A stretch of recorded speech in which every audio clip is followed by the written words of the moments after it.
Olá, mães e futuras mães de todo o Brasil. Eu sou Valquíria Oliveira e no vídeo de hoje eu vou explicar como é feito o cálculo do período fértil.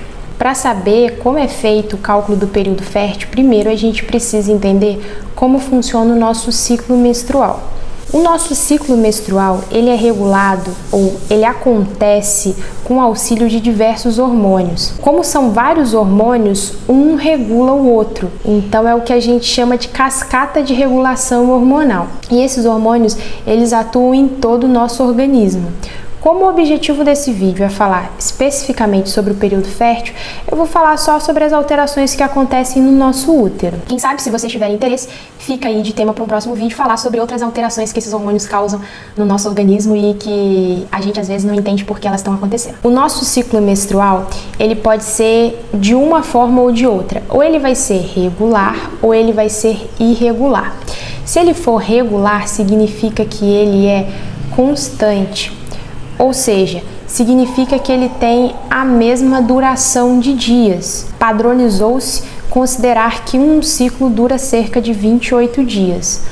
Mas, se ele durar entre 21 e 35 dias, ele também pode ser regular. Então, por que padronizou esse número de 28? Essa padronização é justamente porque 28 é o meio do caminho, entre 21 e 35, o valor médio é o número 28. Mas, por exemplo, se você menstruou no primeiro dia do mês, só pra gente ficar na mesma página, o que eu quero dizer como menstruou? Dia 1 da menstruação, a gente conta no dia que a gente tem aquele sangramento mais avermelhado, de sangue vivo. Quando a gente está para menstruar, que a gente tem aquele sangue que sai um pouquinho mais amarronzado, um pouquinho mais escurecido, aquele sangue mais fraquinho, a gente não conta como o primeiro dia. Geralmente acontece 1 ou 2 dias antes da menstruação e ele não entra na contagem. A gente começa a contar de fato a menstruação a partir do dia que a gente tem aquele sangramento mais vivo. Então, por exemplo, no dia 1 do mês, a gente menstruou.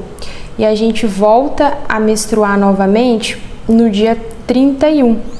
Então, no dia 31 a gente já está começando um ciclo novo. Então, do dia 1 até o dia 30 a gente tem um intervalo de 30 dias. Bem, o primeiro ciclo durou 30 dias. O segundo ciclo se iniciou no dia 31 e vai até o dia 30. Isso significa que o nosso segundo ciclo também teve essa duração de 29, 30 dias. E se todos os outros ciclos tiverem essa mesma duração, ou seja, 30 dias, 29, 30 dias, significa que o nosso ciclo menstrual é regular. Precisa ser exatamente o mesmo número de dias? Não. Se no mês deu 28, no outro mês deu 29, no outro mês deu 30, depois deu 29 de novo.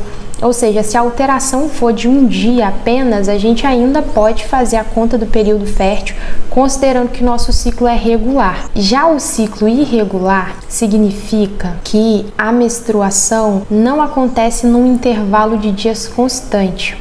O que eu quero dizer com isso? Aí a gente tem pelo menos 3 hipóteses. A gente pode considerar que esse ciclo não tem a mesma duração de números de dias, então em cada intervalo entre as menstruações são diferentes. Esse ciclo ele pode durar menos de 21 dias ou esse ciclo ele pode durar mais de 35 dias. Então nesses 3 casos a gente teria um ciclo menstrual irregular. Então, voltando ao exemplo que a gente estava falando do cálculo. Se eu menstruei no dia 1º do mês e menstruei novamente no dia 31, significa que nesse primeiro intervalo foram 30 dias. E aí, se no segundo ciclo menstrual ele iniciou no dia 31 e ele acabou, por exemplo, no dia 26, significa que a gente teve aí 25, 26 dias só. Então, no primeiro ciclo a gente teve 30 dias, no segundo ciclo a gente teve 26. E aí no dia 26 a gente pode ter tido ali a menstruação e a gente pode voltar a menstruar de novo só no dia 30 do outro mês. Então significa que a gente teve aí mais de 30 dias. Então foi 30, 25, 26, depois foi 30 e tantos dias. Então essa variação de muitos dias torna um ciclo irregular. Assim como se ele for constantemente muito longo, mais de 35 dias, ou constantemente muito curto, menos de 21 dias. também a gente tem o ciclo irregular. Agora que a gente entendeu o que é um ciclo regular e o que é um ciclo irregular, a gente pode passar para a próxima fase, que é entender o que acontece em cada etapa desse ciclo. Para simplificar a nossa conta, eu vou considerar que o ciclo é regular. Se o seu ciclo por acaso for irregular, a gente também consegue fazer essa continha de período fértil, mas aí a gente vai ter que fazer algumas adaptações. Se vocês tiverem interesse em saber como é feito isso, comenta aqui embaixo nos comentários que a gente pode fazer um vídeo falando sobre isso. Então, conforme vocês podem ver a imagem na tela, a gente tem aqui um esquema do nosso ciclo menstrual. Bem, como o próprio nome diz, o ciclo menstrual é um círculo. Apenas para fins didáticos eu coloquei uma linha, mas o início e o final se encontram virando uma coisa só. A gente vai continuar durante essa explicação padronizando que o dia 1 é o dia que ocorre a menstruação, mas isso é só para fins didáticos. A gente poderia iniciar a explicação desse ciclo por qualquer ponto ou por qualquer parte dele. Então vamos lá. No dia 1 do ciclo menstrual é quando a menstruação desce entre aspas. Isso significa que o útero está se contraindo e essas contrações do útero que geram as cólicas menstruais que a gente sente. E por que o útero se contrai? O útero se contrai porque ele precisa expelir uma camada que foi formada em volta dele por células, uma parede de células que foi formada nessas últimas semanas em volta dele, esperando uma fecundação. Essa parede se chama endométrio e em determinado momento, a regulação hormonal, que eu falei lá no começo do vídeo, ela acontece e ela sinaliza o corpo que não houve fecundação. E aí com isso o útero precisa expelir essa camada em volta dele. E ele faz isso se contraindo. À medida que ele se contrai, essas placas se soltam e elas saem do nosso corpo. Esse endométrio, né, esse sangue, ele leva em média de 3 a 5 dias para sair, que é o período da nossa menstruação. Mas se ele sair em um dia só, como acontece para algumas mulheres, ou durar 8 dias, são 8 dias de contrações, ou seja, 8 dias de cólica e menstruação e sangramento, também tá tudo bem. Só começa a ficar um pouco anormal se passar de 8 dias esse período menstrual. E a quantidade de sangue também varia bastante, vai de 30 ml para as mulheres que sangram muito pouco até 80 ml para as mulheres que sangram mais. O sangramento muito maior, muito superior a 80 ml também seria um caso para procurar um médico para saber o que pode estar acontecendo. Então nessa imagem da tela a gente consegue ver aí uma marcaçãozinha que a gente está considerando que a menstruação foi do dia 1 ao dia 7, mas ela poderia ter durado um pouco menos, poderia ter durado um dia só, poderia ter durado 3, poderia ter durado 5, poderia ter durado 8. O segundo momento desse ciclo é o crescimento dos folículos.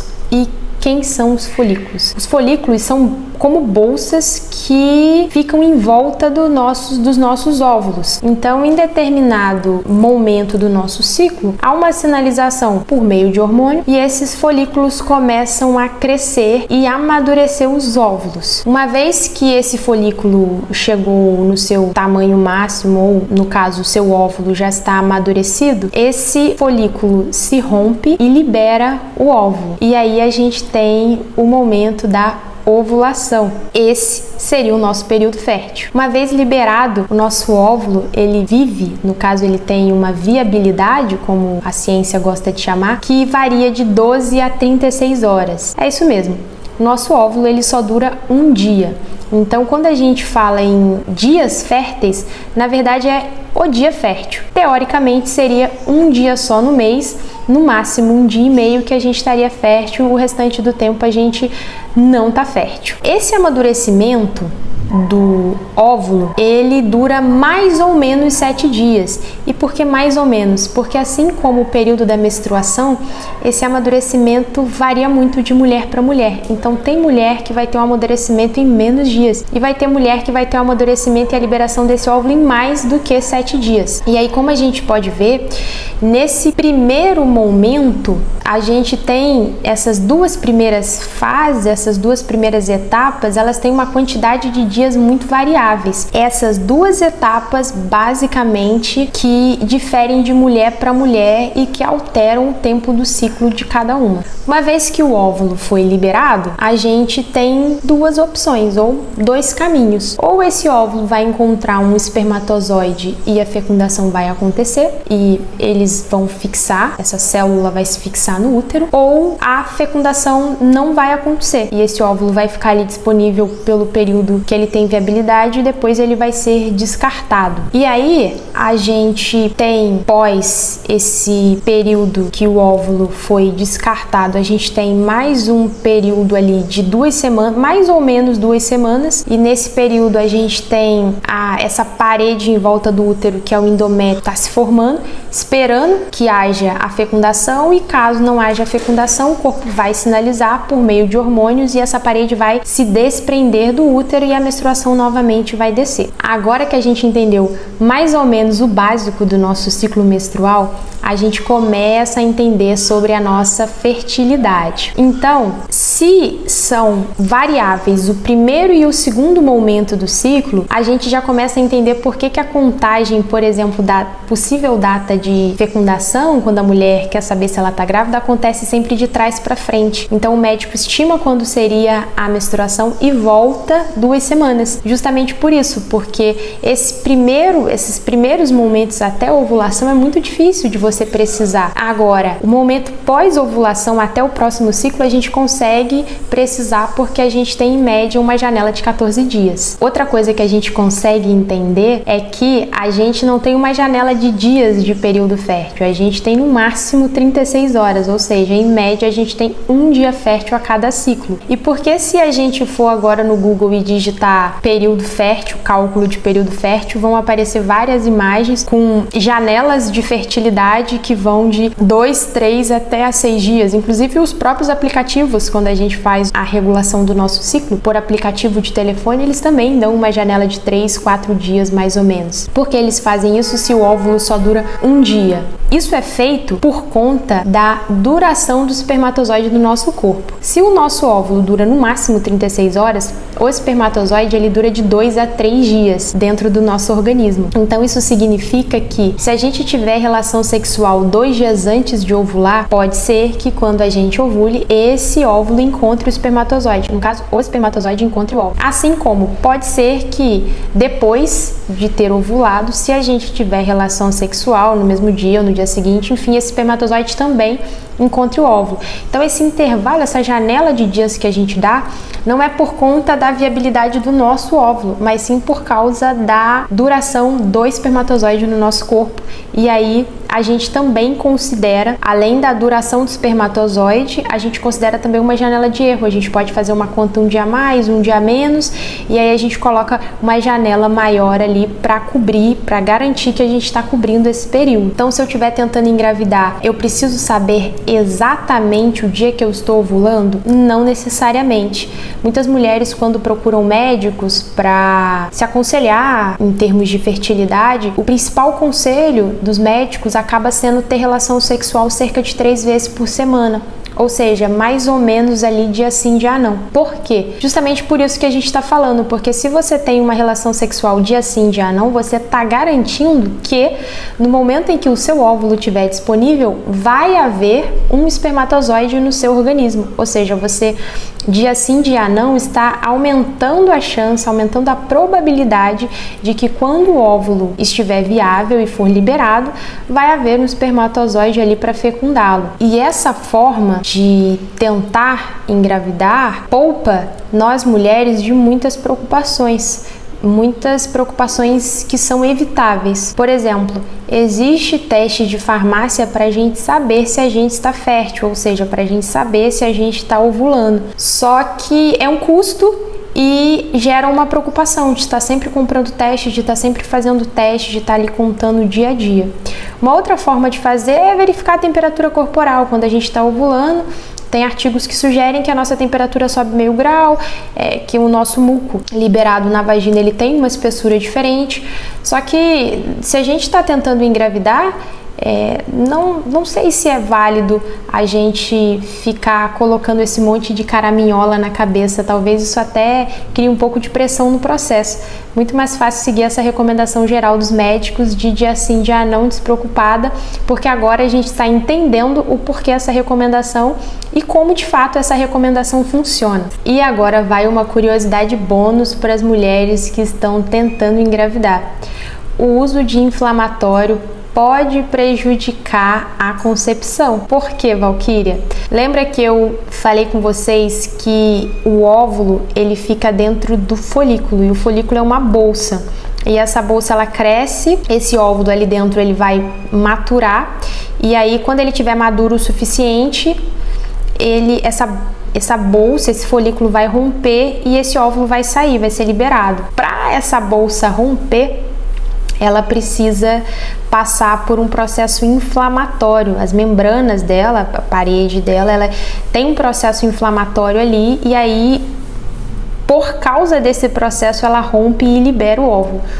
E se você, mulher, está tentando engravidar e está tomando anti-inflamatório, você pode estar, ou a medicação que você está fazendo uso pode estar, em certa medida, inibindo ou prejudicando esse processo do rompimento do folículo para a liberação do óvulo. Então é isso. Se você está tentando engravidar há bastante tempo, faz uso de algum medicamento anti-inflamatório ou que tenha ação anti-inflamatória, conversa com seu médico, porque ele vai ser a melhor pessoa para te orientar. Aqui a gente só falou a título de curiosidade. Agora conta pra mim, ficou alguma dúvida? Entendeu como é feito o cálculo do período fértil? Gostou do vídeo? Deixa aqui embaixo nos comentários que a gente pode continuar esse bate-papo por lá. E a gente se vê no próximo vídeo, onde a curiosidade nunca tem fim. Até lá!